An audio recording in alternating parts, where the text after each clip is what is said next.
Il y a toujours cette activité d'élevage sur ces 30 000 hectares de zones humides. Le parc, c'est quand même 30 000 hectares. C'est 1150 exploitants agricoles.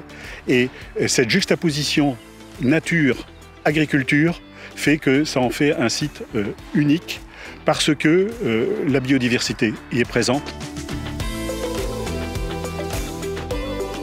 L'élevage au marais se décline sur deux actions. Une première action qui est l'élevage extensif en zone humide et un prolongement de ces actions, mais qui se décline plus comme un outil que sont les PSE, les paiements pour services environnementaux. L'agriculteur est reconnu pour effectuer ces services environnementaux, que ce soit au niveau des haies, que ce soit au niveau des mares, que ce soit au niveau des prairies.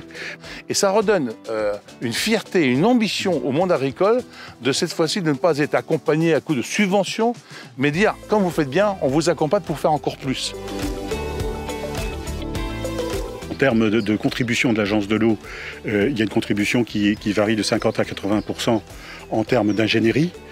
Sur les paiements aux services environnementaux, c'est 100% l'Agence de l'eau.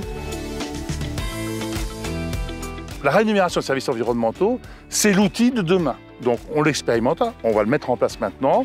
Accrocher les agriculteurs à une idée nouvelle, ça n'a pas forcément été évident parce qu'il y a une chose qu'on ne sait pas faire facilement, c'est de donner une valeur à la biodiversité préservée. Ici, on produit en fonction de ce que le sol peut donner.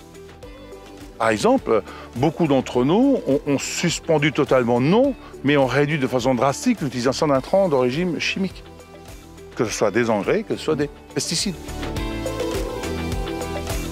On doit travailler là-dessus pour revenir à l'essence même, une eau en quantité et qualité, une agriculture préservée et une biodiversité largement préservée, voire retrouver.